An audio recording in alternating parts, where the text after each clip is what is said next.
Good afternoon and good evening to the rest of you. We are back for another episode of Bitcoin Magazine Live. It is I, your host Q, coming to you yet again from my mother's basement. And I'm joined by my co-host P. How goes it, sir? It goes quite well as always. I'm wearing my wool blazer because I feel like it makes me look like a professional as I drink with my wonderful colleagues here today. So I'm great, man. Let's get into it. Mills, welcome. Thank you. I think you look a little like a sportscaster in a good way. I'll take it. That's an incredible compliment. P, how could you not introduce the queen of Nashville, or Bitcoin queen of Nashville, I should say. was just about to. All right, then Go do ahead, it. Q. No. You. Now that you've started the introduction, you have to complete it. I mean, you know me, my intros will never do justice to the people that I introduce, but I'm very excited to introduce a very dear friend of mine, not only a colleague of ours, but just someone that I do view as a friend, someone that, is big in the Nashville scene, heads up the Nashville Bitcoin meetup that is, in my opinion, the creme de la creme of all Bitcoin meetups around the world. Also in charge of Bitcoin Magazine Studios, also in charge of, I don't know, being a killer rock star, changing the world every single day. None other than Specific Mills. How goes it? Wow. Thank you. That was a lovely, lovely introduction. Co-founded the Nashville Bitcoin meetup, and we have now grown. Our family has grown, and it was me and Rod initially, and then we got Matt Odell to be, Nashpilled, as I really like to say. It's a good term. And now I'm actually here at Bitcoin Park, which is the up and coming new space that you'll be hearing a lot about. So stay tuned. But I'm so happy to join you guys. Coworkers, friends, colleagues, businessmen, countrymen, lend me your ears. Cheers. Well, Yeah. you have our ears, you have our attention. I'm gonna put the ball in your court, and it's happy hour time. So I have proceeded to enjoy myself in the ways that I do. I hope the two of you as well are enjoying yourselves, and everyone watching at home has a glass, has something, because it's 5 o'clock somewhere. Sure as shit ain't 5 o'clock anywhere in America, but somewhere in the world is 5 o'clock. That's not going to stop us. Let's be real. Yeah, I went downstairs. The park has some good beverage selection. We've got good LaCroix, so I got a pamplemousse, but then also there's Claws, obviously. This is the ruby grapefruit. And then Bev Blanc, California Sauvignon Blanc. Thought of you, Q, thinking cheers to you. To be honest, guys, I've only had coffee today. It's noon, it's noon where I sit. So anything seems a little aggressive, but I'm here, and I don't want to, be the spoil sport. So cheers. Claude is. Cheers. I'm going to just, point blank ask, what's your favorite flavor of Claw? Because I'm going to be honest, ruby grapefruit is my least favorite. It's not my least favorite. It's not my most favorite. My favorite is probably watermelon. And then black cherry. Bold choice. And then lime, and then everything else. Got it. P, do you partake in, I'll admit, I don't drink beer or colored liquor because it ruins my stomach and insides. So I actually into this, man. What? I said, why you got to bring race into this?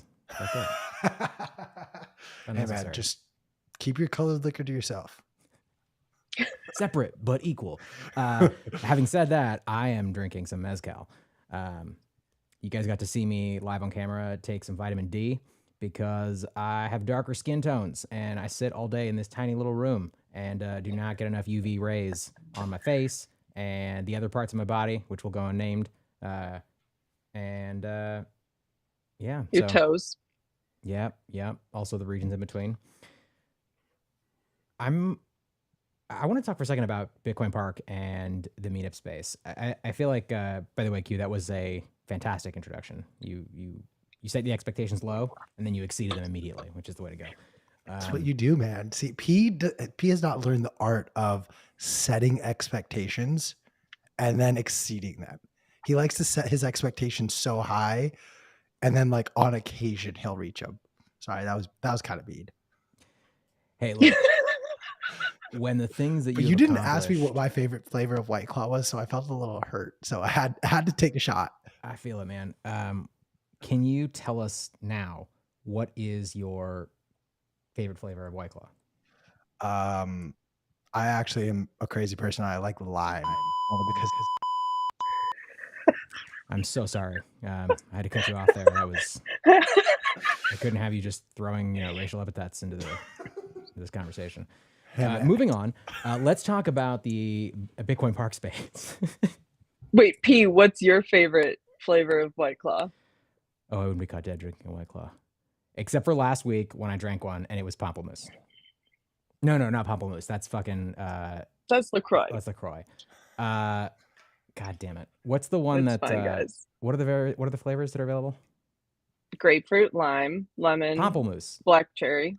it's literally not a flavor. Pamplemousse. Have you is never grapefruit. had a White Claw?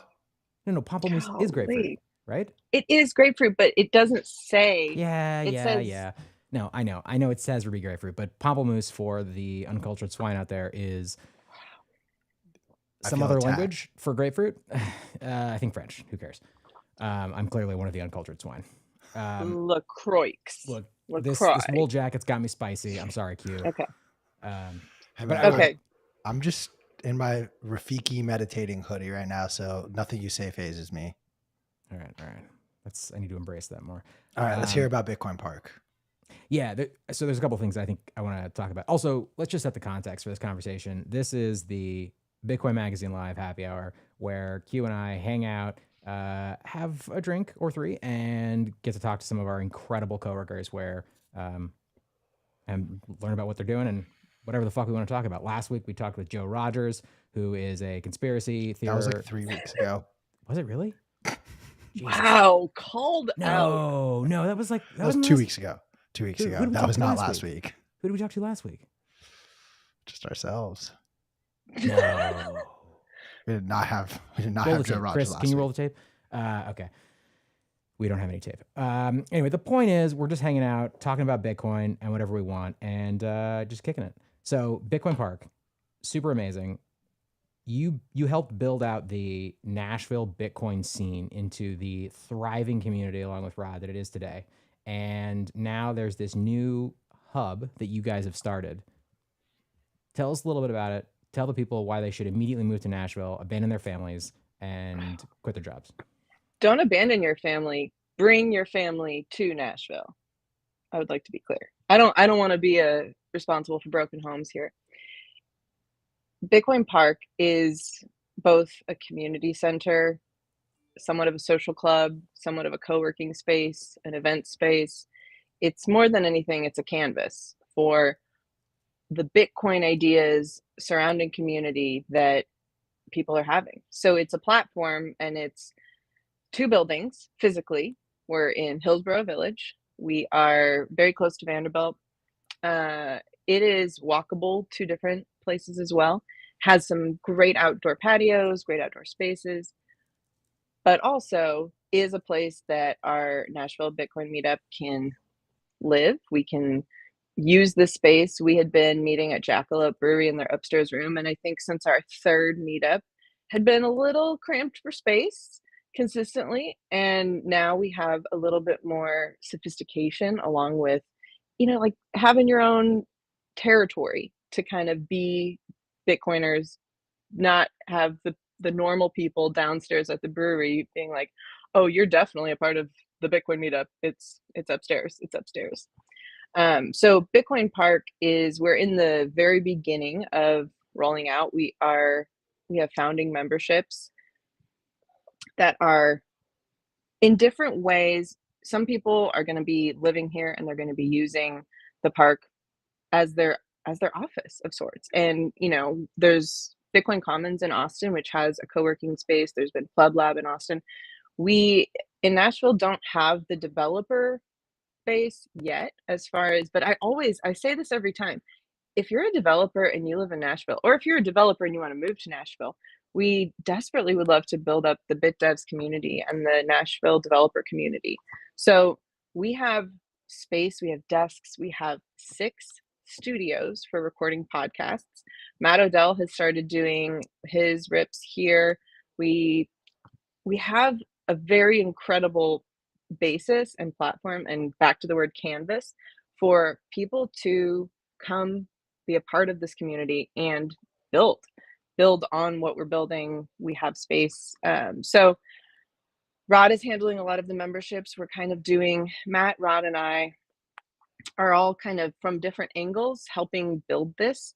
I'm helping on the event programming and kind of the experience for the park. We have a cafe, we have coffee shop, we have, I mean, we have a park kind of. It's not like there's no pool or slide yet. Those have been really common requests. And, someday maybe, but we have a space that for people visiting Nashville, come to Bitcoin Park. For people that live in Nashville, get a membership to Bitcoin Park and be here. Be here all the time. This is by far, it's hard. I spent the last 2 days at the Bitcoin Magazine office. Today I'm working from the park. It's a definite division of there's so many great places to be, so many great places to be around Bitcoiners. But the hope is that we have a landing space, we have some real estate in the Nashville scene. So that was like a really vague, what is Bitcoin Park? It's everything. It's nothing. It's all of the things. Questions, concerns? So when you say, because P is always muted and can't handle being on a camera or a show, when you say you have to like buy the membership, like, so like I live in LA, I'm being harassed by you and many other Nashvillers to at least come visit. So if I came and visited, does that mean I can't even enter Bitcoin Park? It does not mean we are a very inclusive, open community. However, we are going to be selling some national memberships for people specifically that don't live here, but want to be able to have full access. And with that membership, it means you have a fob. So it's an annual membership and you have a key fob, so you have access to it. But Q, I would love for you to be my guest. I would actually really love for you to come visit Nashville so I can give you a tour around Bitcoin Park. It's fine. You've never come. It's all right. Hide, keep hiding. Whoa. Time out. I have been to Nashville twice. You just, weren't in my life during those periods of visits. Wait, is Okay. this just Soho House? So this is better than Soho House. Okay. But So, it so the is. answer is yes, but Yes, but I mean, we don't have all the amenities that Soho House has, but if there was a Bitcoin Soho House that also was a community center, yeah. so does And that mean there'll was be plans to expand this to other cities? Well, oh, that was a yes, but I can't say yes, so I'm gonna look to the side and be no. like, So here's the maybe. thing. I I am Nashville long, Nashville strong. I was actually given this title at one of the meetups that I was the Bitcoin Queen of Nashville. Thank you, P, for representing this in my title here. I want everyone to move to Nashville for a lot of reasons. I picked Nashville very intentionally to live on purpose. I picked this pretty randomly, and there wasn't this thriving Bitcoin community. It was Rod. At the time, it was me and Rod, and didn't know any other Bitcoiners. Now it's a destination. We've got so many people coming in town, specifically for our meetups. Our next meetup's July 13th. Just saying, we have other events that'll be happening around the park as well. But I really want everyone to feel empowered to say you can't move to Nashville. Well, you want to have something amazing in your community. You want to have, whether it's starting a meetup, and that's where this grew out of. Starting a meetup is a great way to find who the local community is. And if you too want a Bitcoin park in your city, well, no one is stopping you. I will not stop you. In fact, I might even try to help and empower you. But selfishly, Q, this is the hesitation. Selfishly, I really just want everyone to move to Nashville, even though it's really hot in the summer, and that's really hard for me. Mills, I'm gonna be completely honest, and you're gonna hate this right now. But I am on like I'm approaching the red zone for all the football fans out there. I'm approaching the red zone on convincing my girlfriend to move to Nashville. Um, However, upon hearing this, if I'm being quite honest, Bitcoin Park LA is now going to be made and it's going to be just epic. Here's the thing. Good luck. Good luck. And I do mean it, sort of.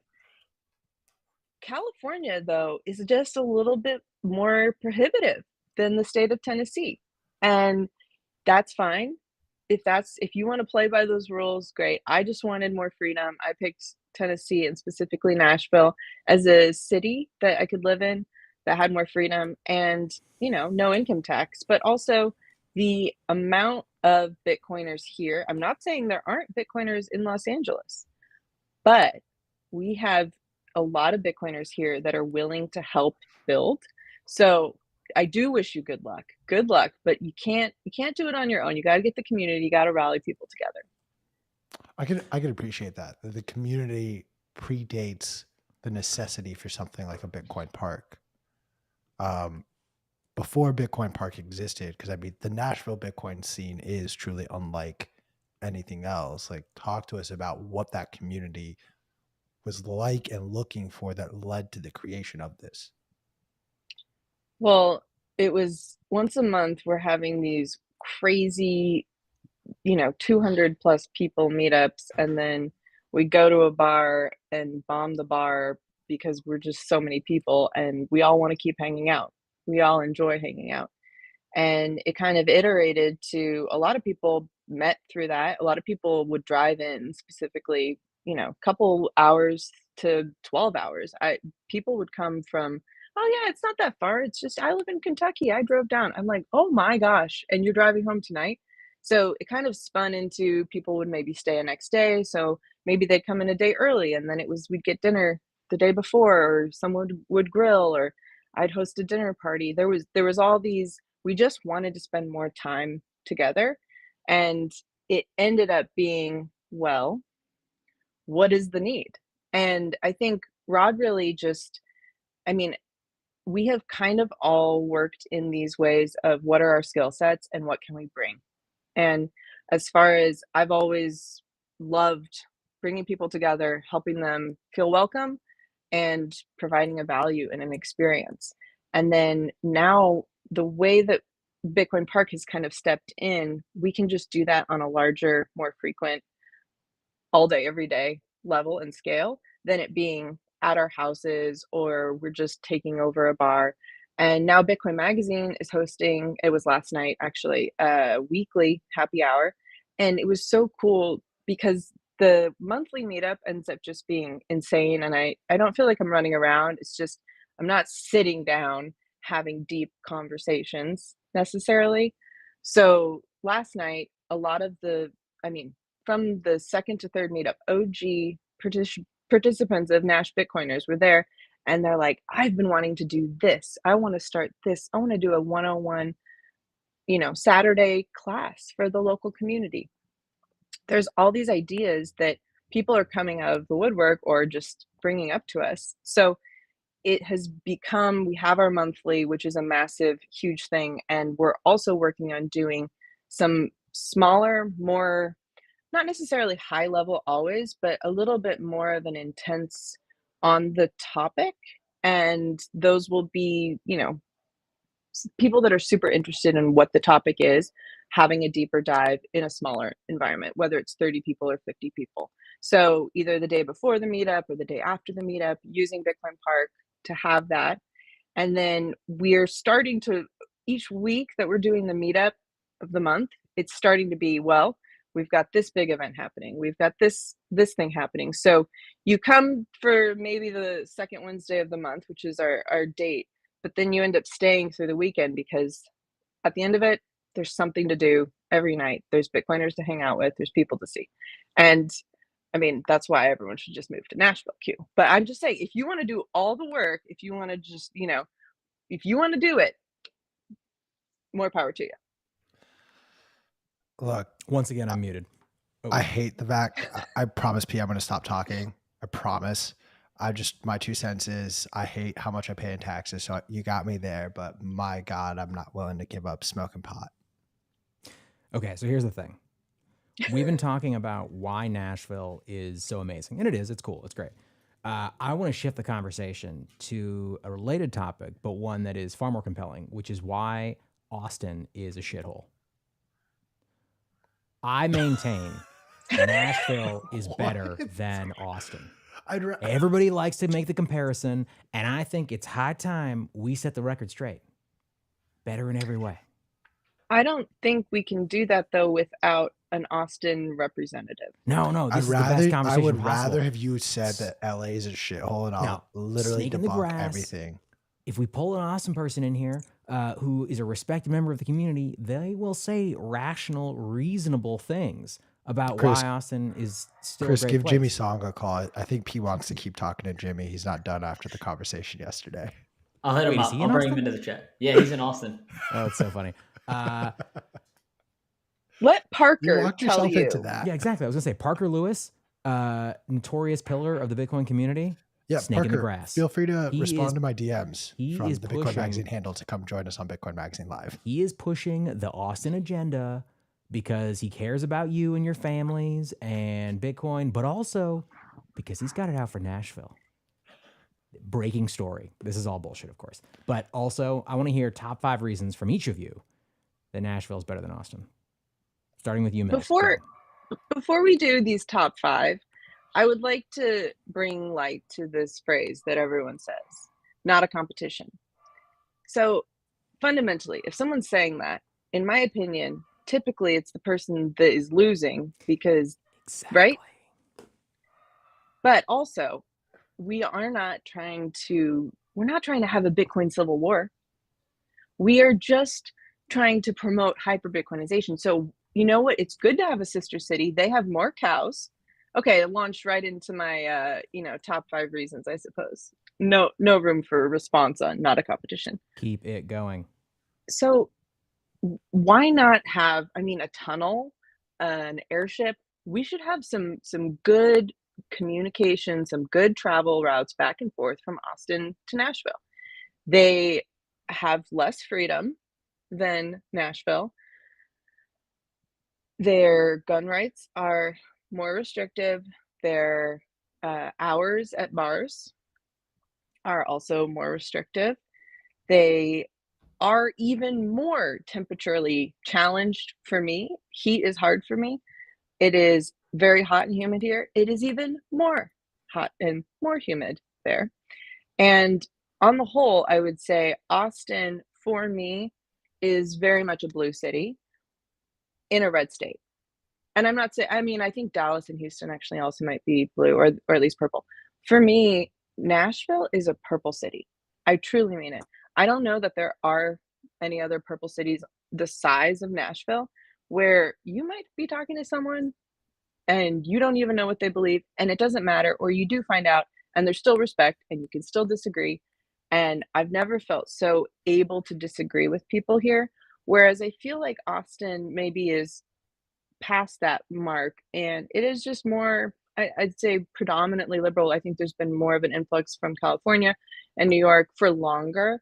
And I'm not saying, Nashville could never become that way, but I think that was 5. Those are my main Nashville v. Austin sticking points. Well said. Thank you. Q, I think you are in a unique position as someone who lives in neither of these great cities and lives in a cesspool of a state, which I recently escaped from LA style.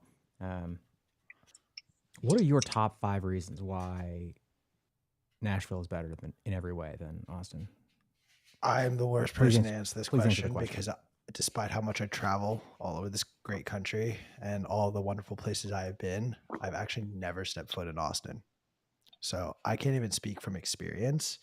So I will not answer this question. I'm Didn't you disqualifying come up with this question? No, this was P's question.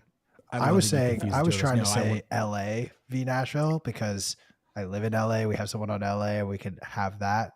But P very much just wants to attack Austin while no one can actually defend it. Look, Sounds to me like the weakest argument actually is to attack something when there's no one there who can intelligently defend it so that it makes it seem as though your ideas and beliefs are stronger. But I don't know. Look, that's just my, like, going off of what Mill said of like, it's not a competition. My version of it's not a competition is, well, if you're trying to debate a topic without the expert in the other side of the field, you're not really debating it. yeah, I mean, I I'm think just what trying to be you're a dick to P right now. no, look. It's a reasonable critique. What you're pointing out is, there's a time-honored technique in arguments, in conversation styles, called there's the straw man, which is where you present your opponent's argument in a weaker light than it actually is, or you frame it in such a way that it takes away from the argument. There's strong manning an argument, or steel manning an argument, which is where you present your opponent's argument in the best possible light, and then you debunk or discuss that strongest possible permutation. I'm actually suggesting a different strategy here entirely, which is the wet old straw man technique, which is where you present your opponent's argument in just the just most degraded possible form, or even don't even allow them to speak, and then you attack that argument. So that's what we're doing here. We're having fun. We're discovering truth and fact as it exists in the world today. Chris, you haven't said much. I'd love to hear your thoughts on this topic. Yeah, so I guess this is kind of, I've never set foot in Austin either. I've actually never been to Texas aside from being in an airport. So I've only ever done it for layovers and stuff. But I'm in an undisclosed location that I do love. But I am open for you guys pitching to me why I should move to Nashville or to LA or to wherever. So The beach. Let me tell you, this is the worst time of year to talk to me about any other city, because it's finally beach weather in LA. Mind you, I'm like the sick fuck who will just take my hoodie and go to the beach in January, because in January you could go to the beach in LA. But like, there's no, in my opinion, better part of the country right now than Los Angeles, purely from the perspective of it doesn't get humid here. I don't like humidity. I hate humidity. Humidity in this hair does not mesh. Okay. So don't put me in a humid environment. On top of that, it's the fucking beach. If you don't like the beach, that's like a whole separate issue. Like, you're not going to be convinced of LA as a result. But me, I'm an outdoorsy person. I love, love, love the beach. So there's that. But I think on that other side of the coin of, when the weather is like whatever, like January, the perfect example that I always point to is January, when we did our all hands meetup in Nashville. Like, you guys know I'm a big snowboarder. I like literally disappear from LA during the winter just to go snowboarding wherever damn well I please. Nashville gets cold enough, and I learned that it snows like once a year. And I spent 24 hours in Nashville with Tommy trying to go and find a fucking skateboard without any wheels or any of the trucks, thank you, on it. And I was literally going to tie a rope to the back of Tommy's Suburban and just get pulled around Nashville, and just snowboard around it. And my whole thing with it was, and this is the same thing I said about DC when I lived there for college, like, it gets cold, but there's no payoff. Like, I could actually put up with the cold of Montana and Wyoming, and I love that part of the country because the mountains there are so incredible that I will tolerate and put up with that misery of the cold for the payoff. You don't get that payoff in Nashville, in my opinion. But you can actually in Los Angeles, because the payoff can be the beach at 60 degrees, or I could just drive 2 hours to a mountain. Q, you mentioned a lot about the weather, but I think you fell in love with the weather, but you negated the taxes, the freedoms, No, of LA. I acknowledge the fact that me paying the state So income tax that I pay is insane. It's stupid. Q, Go ahead, I Mills. mean, I love you, but this is where you went wrong. When you are trying to sell someone on something, you need to ask them what they value. If Chris had said, beyond anything, the weather / the beach, then you did great. Chris, I would like to ask you, what are you looking for? What do you value where you live? So I live on a nice lake, which I honestly love. But the freedom is one: gun rights, taxes, open area, many Bitcoiners. I'm a little secluded in the Bitcoin area, but I've got a good group that I meet up with. It's just I got to travel a little bit to meet them. So yeah, I'm slightly convinced on this Nashville thing though. Wow. Q, I think you missed the mark. Yeah, also slightly convinced. That's some bullshit right there. But I'm just staring at the beach, so I don't really care. He can like, I think there's also a plot I think that's being missed, that at a certain point you can't have everyone come to Nashville, and there needs to be other areas that get built out. No, that's where you're wrong. They're trying to centralize all the Bitcoiners in one area. That sounds like a risk. That's literally. Like, I give Q a point here. Nashville. Are you kidding me? Like that. That's a national security risk in its own way. Everyone moves to Nashville at the price they deserve. Ooh, I love that shit. Yeah, I'm gonna make a T-shirt. I'm into it. I mean, your rent is not too far off from LA rent anymore. I peek. I take a look. Everybody moves to Nashville at the price they deserve. Mills. But Bitcoin. But truly, sometimes people really, truly, they don't want what's best. They think they do, or maybe they don't want to sacrifice. I would like to say that there are sacrifices. It is painful to not be by a coast. We do have some lakes, river, water access, but it truly goes back to my question for Chris. What do you value? What is your priority? And I wanted freedom to have community. I got in trouble. I mean, it's not like I got arrested, but I hosted a illegal Thanksgiving, and I hosted actually many illegal dinner parties because the regulation in New York was that you could only have 10 people in your home.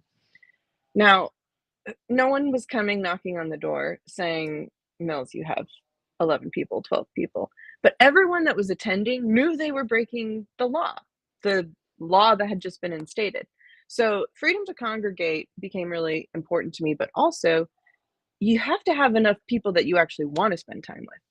And that's where I don't think we're going to run out of space filling up Nashville with Bitcoiners. But I also think there are people that are going to continue to prioritize value, whether it's proximity to their family, proximity to the beach, like you are. It's fine. It's fine. You value that so much.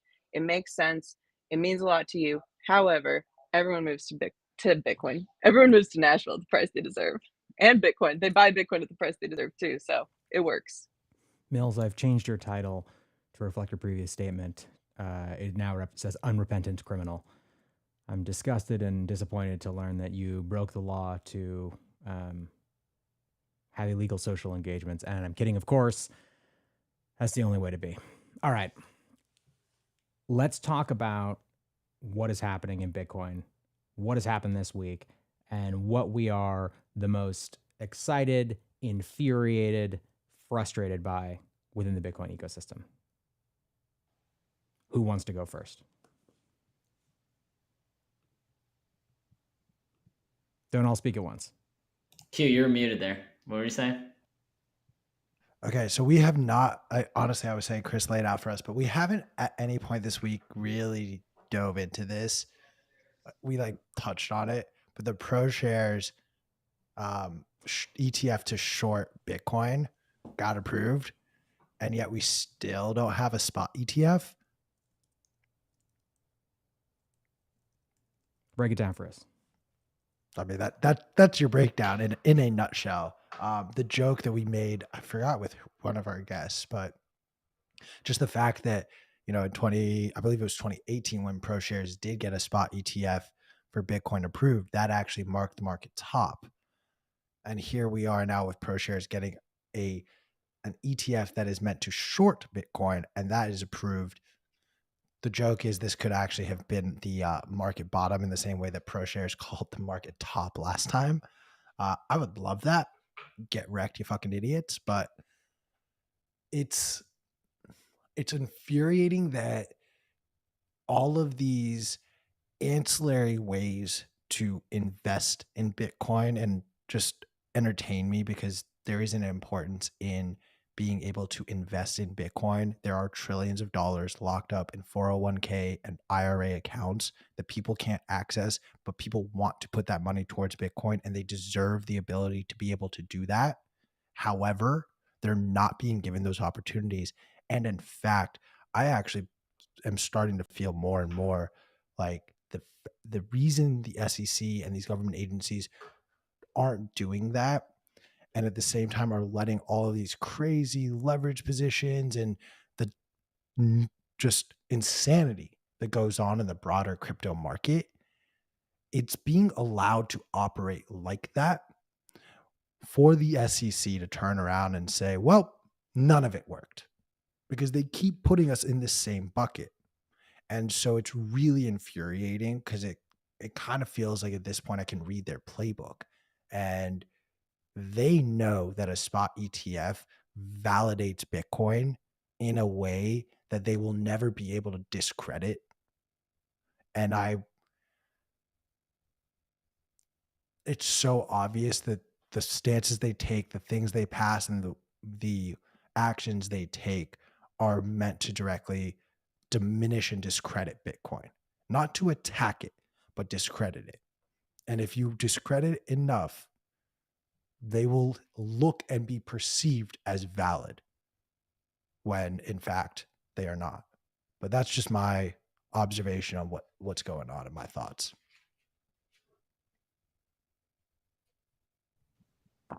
Please don't talk over each other. Chris, you look very pensive. What was your question again, P? It was about what are things that are... Oh, anything you care about in the Bitcoin space that's happened this week. What are you like, oh, why? This piece of news that just came out. Or that you're excited about. I do actually have why did this happen kind of thing, but I guess it further decentralizes the Bitcoiners. Stefan Lavera, he is Australian by birthright, and he just said that there's new legislation coming out in Australia that gives the police more power to basically confiscate any device that is an encrypted device. So that would quantify a hardware wallet as well as a phone if you're using it to encrypt whatever, messages, or, let's just say a cryptocurrency such as Bitcoin that's SHA-256 encryption. I was in Cafe Bitcoin on the Bitcoin Magazine handle this morning, and there was a woman that requested to come up. She was actually a lawyer from Australia, and she was pretty upset. She's like, yeah, like as someone that's lived in Australia my whole life, she's actually not been back there in 3 years. I guess she left right in the beginning of the pandemic, or she didn't clarify, but she has not been back to Australia in 3 years. And she's like, a country that I used to love and live in and grew up in, just falling more and more into authoritarianism. And she referenced also the Canadian truckers, like Canada and Australia, places that claim to be free. And so many people are like would love to live in, you'd say maybe 2019 and earlier, are just falling more into this. And they didn't go into really great detail about the offenses, but if a police officer requests for your device, whether it's a phone or a hardware wallet or whatever, encrypted device, they didn't specify, you could come with severe penalties, is all that it said. So basically, you either have to turn over the device and or let them search it and I guess seize it with repercussions. So it just kind of shows, I think Mills or any one of you can talk about this. Like we keep talking about this, regulatory arbitrage as well as location arbitrage, in the sense that like I can't see myself ever, or at least in the next 10 to 20 years, going or potentially visiting or even living in Canada, Australia, New Zealand. That's just a few places to list some. And there's definitely places in the United States that I wouldn't want to live in because of these potential risks. I don't know if you guys, I'll open up to you guys what your thoughts on this is. I love how you didn't mention China, Chris. Yeah. You're like, yeah, China, they pay my bills, China. guys. They're watching the stream right now. China, I did forget China as well. Yes, definitely. I've not been there. Don't plan on going there anytime soon. But really, yeah. I disagree with that. I would love to actually still visit China regardless. I mean, look, there is I won't say the city because it is like a locals only city that I discovered on my travels in Canada, that I genuinely told myself, if I ever get laid off from Hollywood and I can get a fully remote job, like I'm just going to fucking buy a house up there, live there year round, and like be done with all of this. But it's like deep in Canada. And unfortunately, given everything going on in Canada, like that's not a viable option for what I want to do with life and the freedoms and values that I hold, Australia is a place that I visited in college. Loved that country with a past tense on the D. But I think there is still, like, I want to see the Great Wall of China, man. I do. I think that is something that I want to see before I die, regardless of how crazy that government is. But I also, like, this will explain my risk appetite. And I think I'm going to draw an assumption that no one on this call would ever feel comfortable traveling to a place like Iran. Mind you, I'm an Iranian citizen, so I have, I think, a deeper level of comfort and safety in traveling to a place like that. But the truth is, in no experience that I've ever had going to that country, have I ever felt unsafe for being an American. And I think a lot of that is twisted in the media to make you believe a certain thing. So while I will entertain this conversation, I challenge everyone who will respond to not buy into narratives that we've been told to believe. I'd love to give Iran a chance. I know I've traveled abroad a decent amount. I've lived in, not lived, but traveled in different areas that people, I wouldn't say are dangerous, but that are like, slide it Take over. me off. Put Chris up. He's talking. Yeah. No, I've definitely traveled to other locations, and it's definitely, I think you do have to be street smart, but I think it is, as long as you're kind and you try to integrate yourself with other cultures, I definitely think it's worth doing that, for sure. But there is, I guess, and I agree, Q, you're completely right. The media definitely paints things in a certain way, for sure. So I don't know. I'll open it up. Well, so I had the privilege to be at the Oslo Freedom Forum with HRF, and I had kind of a different experience. I feel like I got to have kind of a private conference. We did 7 different interviews with different activists, some of them more in the Bitcoin space, and I would say I don't have past years to compare to, but there is a lot of leverage Bitcoin as a tool for freedom for activists, as a financial freedom, monetary freedom. So one of the activists that we were interviewing, Johar, she is from the Uyghur region, which is very difficult to pronounce accurately and maybe close. The way that she broke it down, it isn't, we say this catchphrase, Bitcoin fixes this. And actually, when you don't have freedom of thought, which she described the checkpoints, the surveillance, which it sounds like when you're mentioning what they're doing in Australia, I'm like, oh, they're taking a page right out of China's book, where your device, you can't have anything encrypted, but also you have to surrender your device at checkpoints. They find anything on that, they can imprison you. There is, yes, if you have your keys in your head, there's still maybe a way that you don't have to ever interact with technology, but in some ways it's still pretty prohibitive to use Bitcoin for freedom in China. So I don't know how fast Australia is going this way, but I do think there is kind of an acknowledgement that I realize we have this fundamental in America, being a US citizen, have this fundamental base layer of freedom that we are used to. And watching what's been happening in Canada has really been very close to home. I mean, logistically, but also I don't feel like we used to be so different.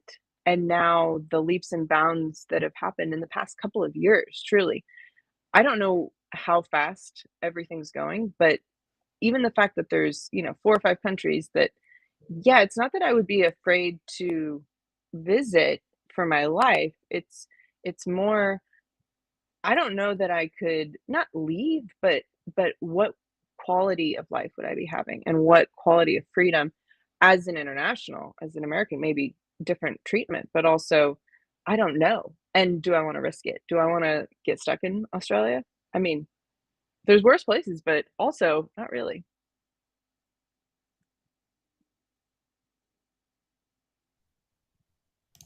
I went to change the title to Australia is a shitcoin. Then I thought better of it, and now I'm going to do it. I have another question for you, Mills.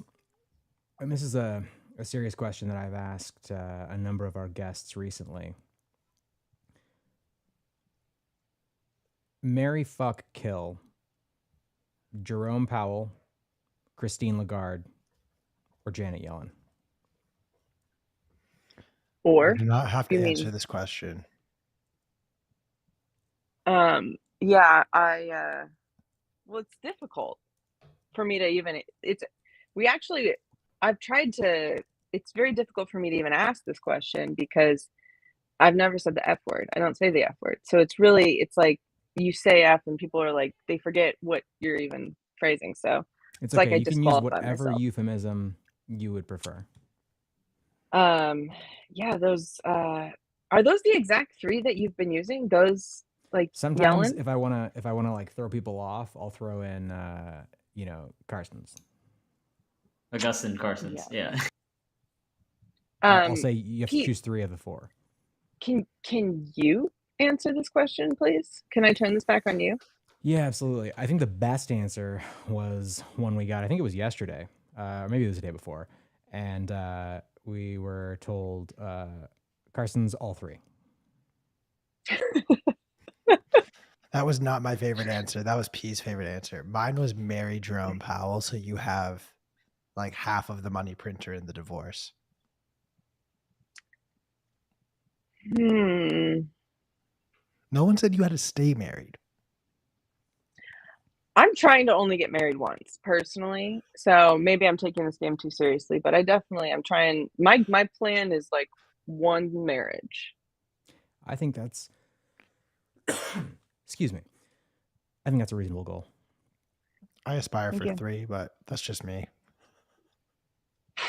Man, you should start. I mean, Yeah, I you should guess work on that. they can be fast. Well, Yeah, I'm 2 down. I Vegas. just have 1 to go at this point. No, I've been- that's not true. I'm married twice. I don't believe you. Q is a horrible Exactly. liar. He is not married at all. I was gonna say, I thought I knew you. Not that that's like there are many people who get married. I They discover really it's not hope for my them, girlfriend and is not watching this of all episodes, by the way.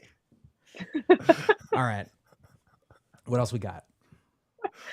I would like to not. This isn't like breaking news at all, but it's still a topic in Bitcoin news. Having your Bitcoin on exchanges. It makes me super mad that any exchange would in any way make it impossible for you to withdraw your Bitcoin. B, we talk a lot about, okay, take it off, but are we supporting enough with an education of how to? And I think as the Bitcoin community we are, as Bitcoin Magazine, I think that we can continue to provide education, provide resources, that this is what that means, because it's not like it's a meme, take your Bitcoin off. I mean, it is a meme as well, but I would love if everyone could share their favorite maybe phone wallet and hardware wallet, and they can all be the same answer, that's okay, but I feel like there should be more, you know, what is involved in taking your Bitcoin off an exchange. Also, obviously, if you can't, then I'm so sorry that I'm just rubbing this in. No, But don't buy Bitcoin on exchanges anymore. Yeah, I'm super glad you brought this up. We've been talking about it a lot lately, and it is super important. Just for the audience, for broader context, if you're not aware, there have been a number of lending platforms that are in the Bitcoin space that have been like freezing accounts. Now, Bitcoin maximalists, we have been talking about the danger of using these kind of like yield farming systems for years now. The analogy is like it's like picking up pennies in front of a steamroller. You know, you already have this asset that is Bitcoin, one of the most or the most important asset you could possibly possess in this day and age. And when you use these systems, what you have to do is you basically you give your Bitcoin to some other person in this, like Celsius, which is one of the larger ones that has kind of frozen accounts recently, and then you're just trusting them that they're going to give it back to you. And as we've seen recently, that doesn't necessarily happen that way. They've frozen accounts because they're having liquidity issues. And what it comes down to is if somebody is promising you something that seems too good to be true, like 20% yield on your Bitcoin guaranteed, then it definitely is. So this poses a risk to people, not to Bitcoin. This is not going to destroy Bitcoin in any sense of the word. There's been things like this that have happened throughout the history of Bitcoin before. Mt. Gox is another example, which you may have heard of.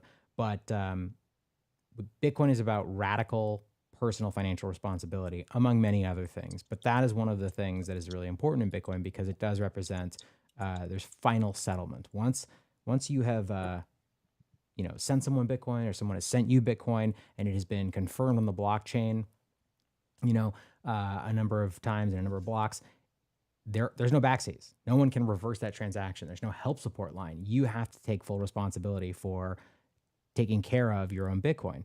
And so what Mills is referencing is, they're saying not your keys, not your coin. You need to take possession of your Bitcoin as you are ready to do so. So don't just randomly transfer your Bitcoin off an exchange without understanding what you're doing and how to do it safely. But it is very important, especially now more than ever, that you take possession of your Bitcoin, that you learn how to do that responsibly. You take responsibility for that, and then you do it. Just wanted to give that context. Well, you didn't answer the question, so I will go first. Blue Wallet and Moon Wallet, MUUN, are my two favorite hot wallets personally. So I really like those. And then in terms of cold wallets, I think Cold Card's kind of like the standard that everyone uses. I will say they are shipping out the Foundation Passport 2.0 shortly, which I bought one at Bitcoin 2022. So I'm really looking forward to testing that out. But Cold Card, I haven't had a chance to do the Foundation Passport 2, but looking forward to that. But yeah, Blue Wallet and Moon Wallet, MUUN, are my favorite wallets that I use personally.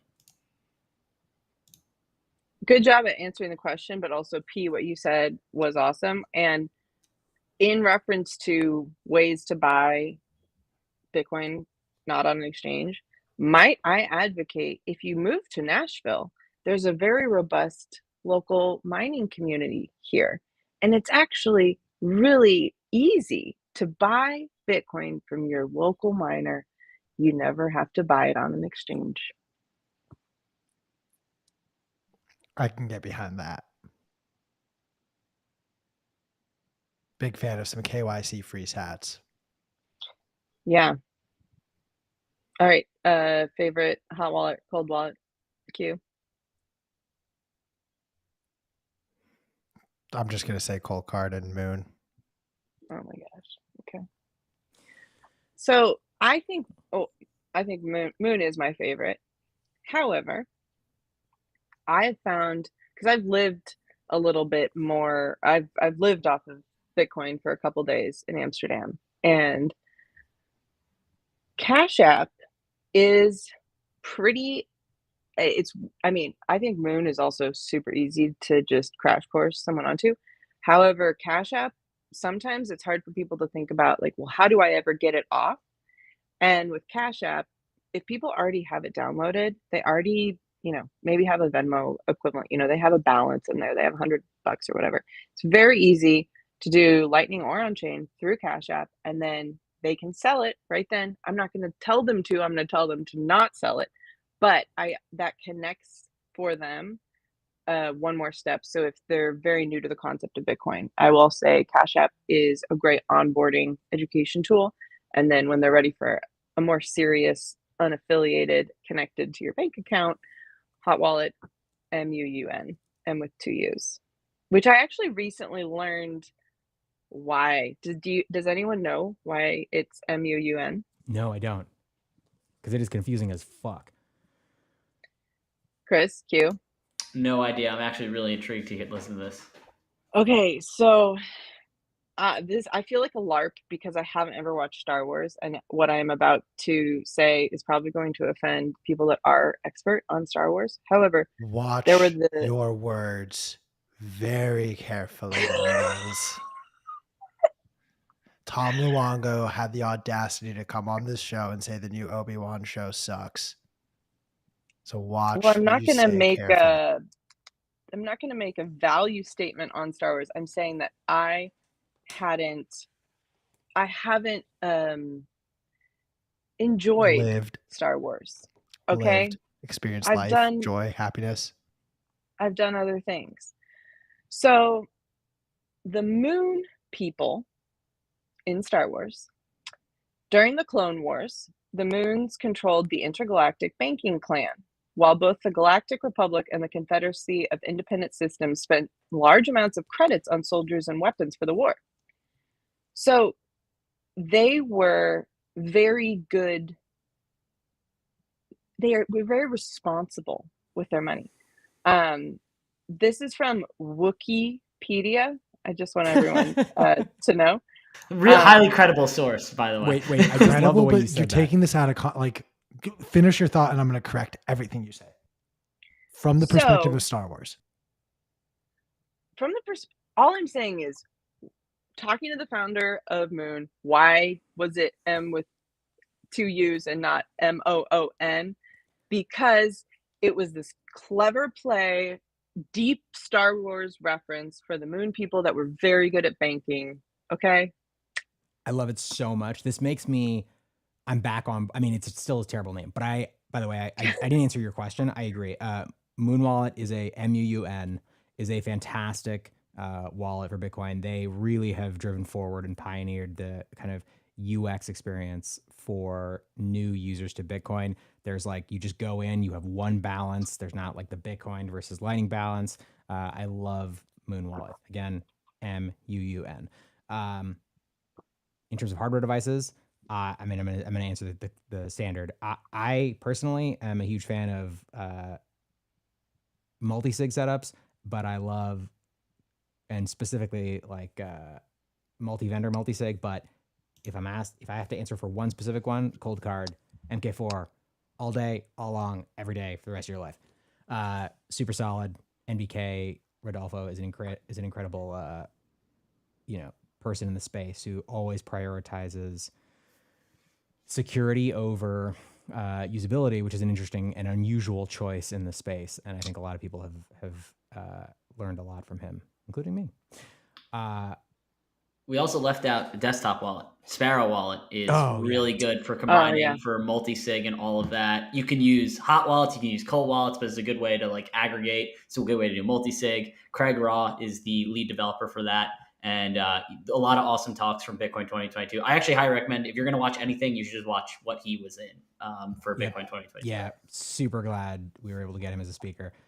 He's incredible. And specifically Sparrow is really interesting because it does it is an amazing job of having a user experience that is straightforward enough that if you don't have to like know everything about Bitcoin in order to use the interface. It's actually very, very intuitive, but it also provides a ton of information that just no other desktop wallet does. So you can see really, really interesting additional information, really, really interesting, kind of like you can see the various UTXOs, the sort of how the transactions are being split into your like change output and your primary output and all this really cool stuff. So it is an incredible wallet because it kind of like has like little like hints of all the underlying information, and it allows you, it kind of, I found that it kind of like sparks people's curiosity as they're learning about Bitcoin, and then they can take that information in as they are ready to, rather than feeling like, oh my God, I'm overwhelmed, there's so much. So huge fan of Sparrow. Super glad you mentioned that. I also want to mention a couple of their hardware wallets that are just chef's kiss. Seed Signer, fucking incredible. Super interesting, kind of innovative design, way of approaching it. Of course, I mean, Bitbox 02, Bitcoin only edition. There's a bunch of them, but yeah, I'd say Cold Card and Seed Signer are two of my favorites in terms of hardware wallets. I completely derailed the conversation about the Star Wars aspect of this. Q, can you please set us straight with regard to the incredible name, which I'm now a huge fan of, MUUN? No, he cannot. I mean, like, what I now understand, like, where Mills was going with it, and like nothing was said wrong. So I was just being overly dramatic for no reason. What the fuck, bro? You were like, you are a terrible person. How dare you not watch Star Wars? And you are besmirching Star Wars. You want me to be really honest with you? Yeah, hit us with it. Like, I'm gonna do something that'll just piss off the Rumble crowd, but I earned points with them yesterday, so I feel like I can use those points today. The first 3 episodes of Star Wars are in my opinion, like Star Wars is based on Hitler, World War II. That is what the battle between the Republic and the Rebellion is supposed to look like or feel like. It's supposed to be a reenactment of Hitler and World War II. And do you know this for a fact, or are you just saying that? Like, you mean with George Lucas? George Lucas has said this in multiple interviews. Okay, fair enough. I believe you. I'm gonna look this up though. Go ahead, dude. Like, anyway, so with that in mind, you guys don't really know these characters, but General Palpatine, who is like the Sith Lord, he is meant to be like sort of this Hitler-esque creator. But in the first 3 movies, like spoilers galore right now, he is a working member of the government and a trusted aide to the leaders of the Republic, and convinces them, in essence, that he is the best person suited for this job, that what is going on in the world right now or in the galaxy is deplorable, and I am the best person to save us and get us through this.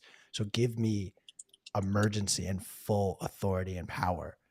And it just so happened that this is actually the fucking Sith Lord that you just gave the power of the galaxy to. And so what happens when the Sith Lord has unquestioned, unchecked power?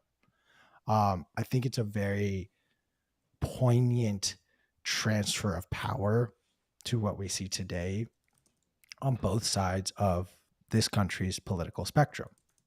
I think it is a perfect example of why socialism would fail. And I also think it's a very important thing to be thinking about when you see someone like a Donald Trump who goes out there and says that I am the best, I am the smartest, I know right and wrong, everyone is lying to you, I'm me, I'm the guy for you. They're both evil. They are both cut from the exact same cloth, in my opinion. So I think it's a very, very, very worthwhile exercise to watch it with this lens of who are these characters in my country? Because it's a political movie, the first 3. It is a political struggle back and forth.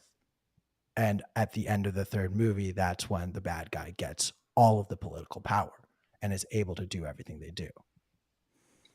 I feel like Q, I would love to have a Star Wars education class screening discussion. I would like to sign up for that. If you could host that, I would really enjoy that. And I am very sad that I have to leave as you're dropping all of this knowledge and truth. But I do have to go. And you guys can set the people straight in the comments that you can buy Bitcoin not from centralized exchanges. Yeah. So I have faith in y'all. But thank you so much for having me on. It has been amazing. Thank you so much. Jump to your next thing. We love you. Continue being you. Continue being the queen of Bitcoin, of Nashville, of awesomeness. Peace. And an unrepentant criminal. Of course. That too. See you later, Mills. Good seeing you. Bye, guys. Bye-bye. We didn't even say her Twitter handle. If you do not already follow Mills, you absolutely should. I believe her Twitter handle is Specific Mills on Twitter. Is that correct?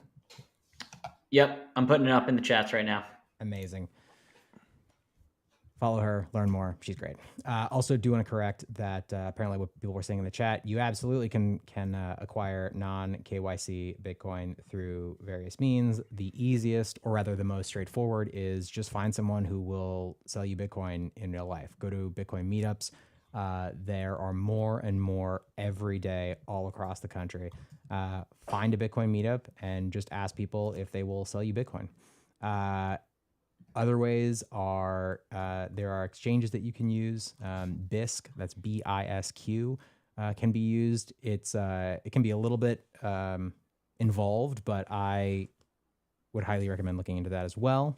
And yeah, there's a lot of other resources out there that will allow you to do so. Holy shit. Nick has joined the ring. Yes. Get in here, my guy. Nick, how's it going? It's going good. I'm on 1 bar of Wi-Fi right now, so I hope I'm not like glitching out or anything. You look good. You sound good. It's Awesome. Friday happy hour, so can't get much worse. But very serious question. There's only one right answer. So honestly, just lie to me because I've been hurt by everyone on the stream today. Have you seen Star Wars? I have. Okay, thank God. Thank God there's at least one person on this fucking stream. I've seen Star Wars. Yeah, but like, you question the validity of are the stormtroopers and the bad guys Nazi Germany? I mean, I that's don't- an easy question. I mean, yeah, it was weird when you were like, I mean, were the Nazis so bad? Chris did not say that. So, love the title. For those who don't really know what goes on, I am hard pressed to believe anyone who is watching this is not a follower of the Bitcoin Magazine Twitter account. And the man, the myth, the legend behind everything you see on said Twitter account is none other than Nick, the Slayer of Shitcoins. So also feel free to just slide into his personal DMs and ask him how to hack the Twitter algo. He loves that. He loves coaching and mentoring people on Twitter. So do that. I want to just say, like, how many times have I been like, Nick, teach me your Twitter ways? And you're like, I mean, I could, but also go fuck yourself. It seems like I get asked that question like all the time in the office, like literally all the time. Yeah. Well, I mean, you're the best at what you do. You do run a 2.5 million follower Twitter account. So No, wait. Not only that, you grew that shit from what? Like 600K or something like that, right? Or was it? It was 100 something K, but it was like a really dead account. Like we were getting like no engagement. And Nick came in and he was Can you like, hear me? Yeah, we can hear you great. And you did like a karate pose, as I understand it. I didn't work for the company then, but you came in, David Bailey was like, what you got? And you went, "Wah!" And you did like a whole like crouching tiger, hidden dragon thing. You jumped up on the table and you punched a hole through his laptop. And he hired you on the spot. That is actually a true story, yeah. So with the head of news here, Nick, what's the craziest news you've heard in the last 24 hours or so? Drop us your hottest gossip, hottest story. Or give us, you could go the last week. Honestly, it's been really, really boring. I've just been really enjoying watching all like the yield products explode. And Dylan LeClaire has been doing a really good job of covering all that on Twitter and BM Pro.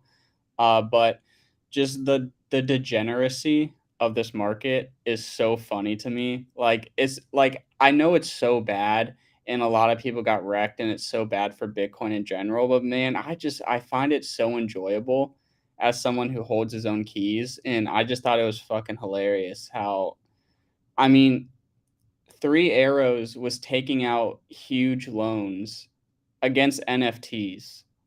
Like against worthless pictures of monkeys. They were taking out financial loans against it and putting up serious money for it. Is that not the most like reckless, degenerate shit you've ever heard of? Like, like no other market can you do that type of shit in. I love it. It's so reckless, but it's so bad. So here's a fun thing that I learned recently that I think not everyone in Bitcoin actually knows or understands, and I'm forgetting the actual name of this loan.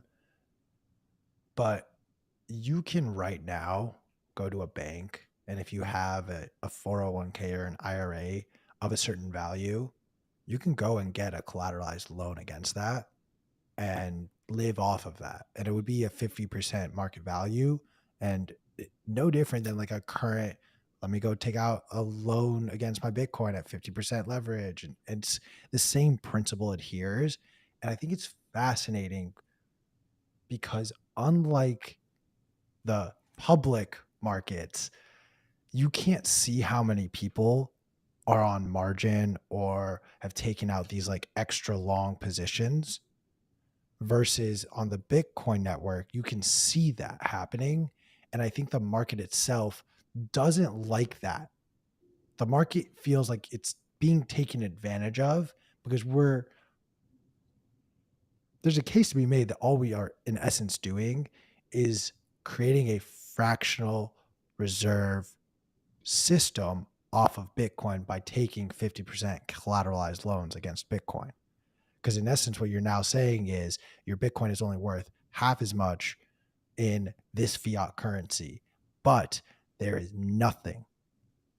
And I am not saying this is financial advice. I'm literally saying do not fucking do this, but like you weirdly could do this where you get, you take some leverage out on this position and then you take on the rest of your position more leverage out at a different percentage. So maybe this first position is 25% denominated in, I don't know, for shits and giggles, we'll say the Japanese yen. A really smart decision, my guy. And the US dollar. You are in essence betting against Bitcoin in that scenario where you're just trying to live off of it. And I'm looking at it from that lens. I will bring it back to the example, Nick, that you presented. But you are diminishing the value of this product by not instead just letting it continue to circulate and rather rehypothecate off of what you have. Hey, actually, you know what? The present value of this Bitcoin is worth half as much based on this banking entity telling me so. So while I've definitely been in the camp saying like, oh, I'll eventually just do what Michael Saylor said and I'll take out a mortgage against my Bitcoin and live off of that and maybe pay it off or sell a little bit and then pass along the rest of my stack to my kids or my grandkids and move on from this earth. The more I try to unwind that system that's been introduced and is based off of the fiat system, the more worried I am that these systems that we try to recreate from fiat into Bitcoin or even just broader crypto will be the reason these things fail. And I'm not trying to make like these things Bitcoin, just more so, or these things crypto. I am focused on Bitcoin. It's just, unfortunately, you're going to see a lot of politicians turn around and say, well, this happened to Luna, so it's going to happen to Bitcoin, without a real understanding of why it happened to Luna and why it couldn't happen to Bitcoin. I've said a lot of things. So I gave you guys a lot of sounding boards to like take this conversation in any direction you want and let me stop talking. Wait, Nick, I want to hear you jump in a second, but I also want to be clear. My friends, do not fucking trade on leverage. You will get totally wrecked. Do not fucking do it. I know that's not what you were saying, Q, but I want to be really clear. Whoa, that's what I said. I literally said, do not do this. No, I know. My point is, you said a lot of words. There was a lot of mentions of leverage, a lot about like, taking loans, putting it over here, pulling the shell game, turn it around, taking your shirt off, drawing on your chest, and then to be clear, I was critical of all of that, not supportive. All right. We're on the same page. Don't do any of that shit. Get Bitcoin. Also, none of this is financial advice. Do whatever the fuck you want. Yeah, absolutely. # never financial advice. Nick, please respond to the non-argument that Q and I just had. Who has the better hair? Who has the better hair? P just likes pain. Answer the question, please. I'm Nick so is lost. so mad. Nick is so mad. Do you actually mean who has? I'm messing around. No. I do want to hear your thoughts. This is a running joke. Q has obviously the best hair. It's fucking incredible. I have terrible hair, which is why I hide it under a hat at all times. It's like a Medusa thing. If you see it, you're turning to stone. Let's turn it back to what Nick brought up about Three Arrows taking leverage out against Bored Apes. I made it about everything else you could take leverage out against, but I really want to focus on the fact that these systems are just being taken, borrowed, stolen, however you want to phrase it, from the fiat system we have and reintroduced in, even like, entertain me for a second here, to even introduce it into the NFT world, into the DeFi space. Just here, let me finish my point, P. You are taking something that you know doesn't work and reintroducing it to something that you think is supposed to be the solution. And my question is why? And I don't think anyone here is going to like have that answer why, because we're all on the same page that this is moronic. But I'm genuinely getting frustrated that, and my fear is some of these systems in the fiat monetary system that we have seen will just inherently be introduced or reintroduced into Bitcoin as it continues to scale and grow for no reason other than ignorance. And how do we prevent that or combat that? Because someone else is going to do exactly what 3 Arrow did with some other something else that they're holding, whether it's Bitcoin or something else. Like it will just be done over and over again. So how do we stop that? I don't think you can. I mean, I think people are just going to keep doing this type of stuff. You know, people are just going to be irresponsible with their money, like all the time. I mean, I just don't think you can stop it. I mean, year after year, bull run after bull run, bear market after bear market, I should say, because that's when shit gets kind of more real. And like a lot of people are shitcoiners in a bull market, then they go back to being Bitcoin only in a bear market because people get Name fucking names. wrecked at the end of the bear market. Name names. There's someone you're thinking about. Just name his name. Well, this person didn't get wrecked, but my initial thought was Pomp when I said shitcoiner in a bull market and Bitcoiner in a bear market. But no, but like a lot of people just get fucking wrecked so hard, and like there's now a whole wave of like new Bitcoin maximalists joining, and I'm skeptical of some of these tweets because I do think some of them are either trolling or they're just malicious. But there's a lot of people tweeting and they're like, "Oh, I got wrecked on NFTs or Dogecoin, Shiba, whatever it may be, or Celsius." And now I want to, like this tweet. I want to follow you if you're a Bitcoin maximalist, so I can have a lot more signal on my timeline. And I see those tweets like multiple times every single day. And it's so much to the point where like I can't even tell if some of them are all legit. But it just seems to be this new wave of Bitcoin maximalism who got wrecked, kind of like back in 2017 when a lot of people got wrecked on ICOs and they just went straight into Bitcoin maximalism and they've just been stacking sats ever since.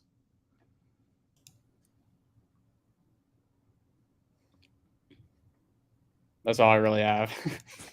I mean, you're not wrong. Like human stupidity will just lead us to continue to make the same mistakes over and over again. Are we just a doomed species, Chris and P? Yes, we're definitely doomed. No, but I think to Nick's point, like I think there's this gambling tendency among just humans in general that like everyone wants the get rich quick scheme. Like if I could buy a $1 lottery ticket and hit $100 million winnings, like, and I know that that's going to happen, like, yeah, of course, like that's the easy way out versus like working to earn your money to do all this. And if you can take out there's different ways the casino forms itself, whether it's an actual casino, whether it's the lottery, whether it's you're taking out a leverage long of your stocks or crypto or what ICOs or all these different things. That's why all of these founders of these tokens do that route because they want to be able to be Jerome Powell. They want a money printer of creating currency, which one is illegal, two is an unregistered security, and three, there's no value. Like they tie it to this is going to be the internet computer of the world. This is going to be you're going to need these to unlock your car door. I don't need something to unlock my car door. I have my keys to my car. That's what unlocks my door. I don't need a token to tell me when I can and can't do that. I don't know. That's just my rant. I'll toss it over to P. Are we doomed as a species, as Q said? No, fuck that noise. That's some Malthusian fear spell bullshit. No, we are not doomed as a species. We have survived however many millions of years of evolution, and we have the gift and the curse of, as far as we can tell, being the most effective at being able to analyze our environment, match patterns. Sometimes we fuck that up because we're over-evolved to do that, and then change the environment around us in order to benefit the things that we care about. And I think that we are definitely not doomed as a species, but we go through a lot of trials and tribulations, and we have to fight those battles and then come out victorious overall. But I don't accept the idea that we're doomed as a species. I think that I personally, when I sort of came to Bitcoin and came to understand how important it was, that was the most optimistic I had felt in a very, very long time. And Bitcoin specifically, and the things that it makes possible, and the changes in approach is the most bullish thing in my mind for humanity that I've experienced in a really long time. So I'm not going to say that like Bitcoin is the reason that we're going to be successful as a species. That would be insane. But I think that it's a significant and very, very inspiring thing. So no, I think that's totally wrong. We're not doomed to the species. We are. Do you think we just need more like education from a young age on not just Bitcoin, but just financial? I mean, like you look at like elementary schools, middle schools, high schools, they don't really teach you like how to save money, how to invest for your future, how to, save up to buy a car, a house, build a career, etc. Like what if they taught that from a young age and they just said, "Hey, like at the core of it was just like there's this money, Bitcoin, there's only 21 million of it. You save from a young age, over time you'll have more and more. Like it's a savings technology that you can use to your benefit to, pursue literally any interest you want in your life. You want to be a fucking astronaut or some shit, like you can go do that. Just save in Bitcoin and you'll be able to afford astronaut school or whatever." Just And say it could really like empower people to go chase after whatever they want. And yeah, I just think that since there's such a lack of education around money in general, not even Bitcoin, just money in general, just proper education from a young age could really go a long way. I think that proper education from an early age goes an incredibly long way. I think that we live in a world where centralized entities, whether that is the centralized banks and financial system or centralized educational systems, are very warped in what they educate us on. I think that education around Bitcoin would be valuable, but I think there's there's even lower hanging fruit, which, as you said, is just like financial literacy. And it's even broader than that. It's understanding like risk reward and how to effectively calculate the actions you take. There's a lot of different ways of approaching this, but I think like formal logic is something that is so valuable and it's not taught in schools. The thing that I find so compelling about Bitcoin specifically is that it changes the incentive structures that are in place. So when you understand, as you said, like that there's only ever going to be 21 million, that Bitcoin is this system, as we like to say, Bitcoin is for enemies, where you don't have to trust the people that you are interacting with. You don't have to have a, trusted intermediary who can fuck you over. When you start to see this system, this worldwide system that is as powerful and successful as it is, even though it flies in the face of a lot of the things that we are taught, that kind of changes your brain. And it really allows you to start thinking in a lower time preference, or from a position of lower time preference. And for the audience, we talk about like low time preference being thinking about kind of the future. When you make decisions, you are more focused on the future versus high time preference, which is like where you're literally just, constantly like, what's the next fix? Like, what do I need? What am I doing in the shortest possible time frame? And Bitcoin incentivizes a low time preference way of thinking. I think that's super powerful. I got one more question for Nick, if unless you guys got anything. Hit it. What, Nick, what is, I guess, your favorite project? And this doesn't have to be in the last week, or favorite project or product in the Bitcoin space that you're like keeping an eye on because you see a lot of news from different companies and stuff that you're excited for. That's a good question. Honestly, the first thing that comes to mind is the Bolt card from Coin Center. Coin Corner. It's the British Bitcoin only exchange, and the Bolt card is like it's a normal card that you preload with Bitcoin, and you can go around and pay at stores over the Lightning Network with it. And it's really cool because I think in terms of like Bitcoin adoption and like how we get there, like a lot of people probably, even though I think personally, like making a Lightning payment is super easy on your phone, even just using like a custodial wallet like Blue Wallet or something is super easy. A lot of people may not want to, learn that whole process and stuff. But if you have like a card that people can just, tap and pay, and it's over the Lightning Network with Bitcoin, like a lot of people already do that with their cards. So it's like it doesn't really take anything new to learn for them to get used to that. So I just think that's super cool. Bullish on that. I'm really excited to see how that actually plays out and if it actually gets any adoption.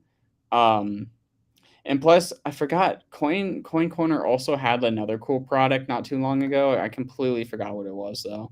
Um, and then that same technology, I think they also built it into the newest cold card. I'm not sure if that got released or not, but like you can still tap it and pay for stuff.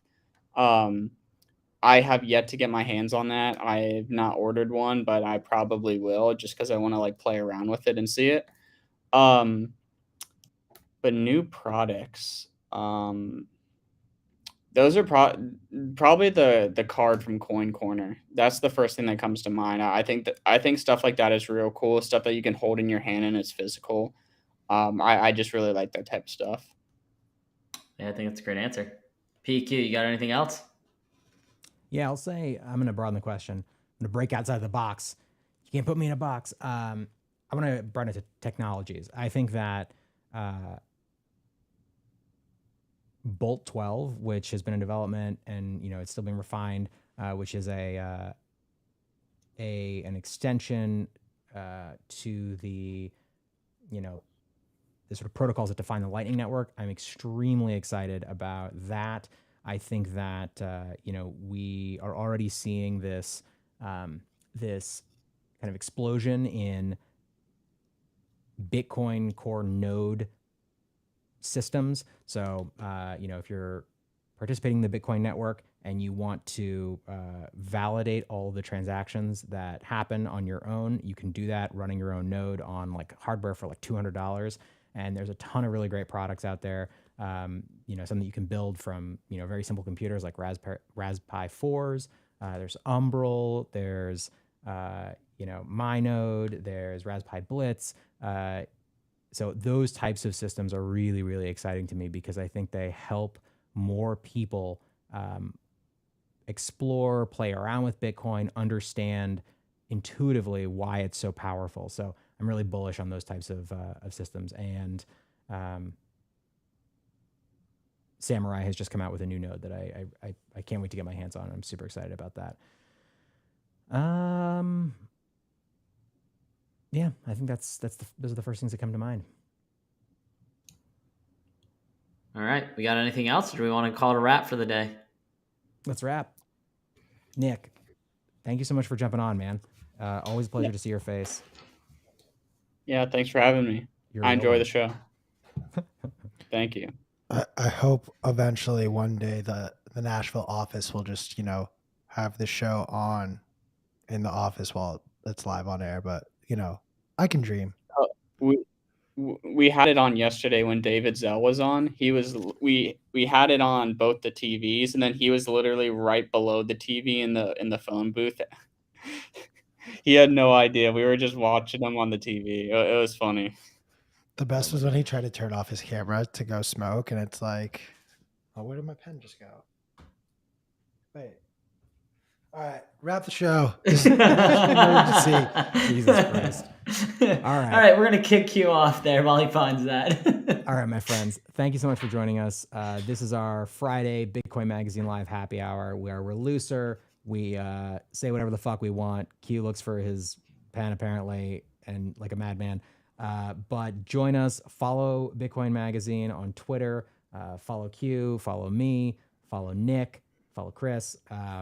We put out a lot of great content, and we do it on the daily. So we'll see you on Monday, where we're going to have an interview with Matthew Pines, who is an incredible thinker in the space, and I am extremely excited about it. Then on Tuesday, we're going to have legends June Seth of Bitcoin Uncensored and American Hodl are going to be joining us. Wednesday and Thursday, we're going to have more technical conversations. It's going to be a great week. We'll see you there. Have a great weekend, everyone. Peace out. Stay humble. Stack sats.